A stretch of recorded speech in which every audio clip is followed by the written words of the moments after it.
Hi, welcome to Saras textile. பொங்கலோட new collections வந்து start ஆயிடுச்சு. Kota cotton kalamkari sari. இதுல ரெண்டு வெரைட்டிஸ் வந்து இன்னைக்கு ஷோ பண்ண போறோம். இது வந்து இந்த ஜரி பார்டர் இருக்காது, 890 rupees, அண்ட் ஜரி பார்டர் இருக்கிறது 990 rupees, அண்ட் தமிழ்நாடுக்குள்ள ஃப்ரீ ஷிப்பிங் வந்துடும். அதர் ஸ்டேட்டுக்கு ஷிப்பிங் எக்ஸ்ட்ரா. ஒரு சாரி மட்டும் நான் சாம்பிள் ஓபன் பண்றேன். இது லைவா FB ல போட்டிருக்கோம், நீங்க செக் பண்ணி பாருங்க. இது வந்து நியூ லான்ச்.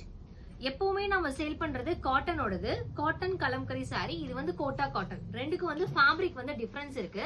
ஸோ நீங்க செக் பண்ணிக்கோங்க. இது டெய்லி யூஸ்க்கு ரொம்ப கம்ஃபர்டபுளா இருக்கும், ரொம்ப வெயிட்லெஸ்ஸாகவும் இருக்கும். இது காலகஸ்தி பேட்டர்ன்ல டிசைன் கொடுத்துருக்காங்க. ஒரு சூப்பரான ஒரு டிசைன் இருக்கும், அண்ட் பாடி ஃபுல்லாவே டிஃப்ரெண்டா இருக்கும். அண்ட் சாரியோட பல்லு அண்ட் கான்ட்ராஸ்ட் கலர் காம்பினேஷன்லயே பிளவுஸ் கொடுத்துருக்காங்க. அண்ட் ஸ்கிரீன்ல வாட்ஸ்அப் நம்பர் கொடுத்துருக்கேன், நீங்க கான்டாக்ட் பண்ணுங்க. அவைலபிள் போட்டோ ஷேர் பண்றோம், நீங்க அதுல இருந்து செலக்ட் பண்ணிக்கலாம். நம்மளோட பேஜ் ஃபர்ஸ்ட் டைம் வாட்ச் பண்றீங்க அப்படின்னா லைக் அண்ட் ஃபாலோ பண்ணிக்கோங்க. கண்டினியூஸா உங்களுக்கு அப்டேட்ஸ் வந்துட்டே இருக்கும். தேங்க்யூ.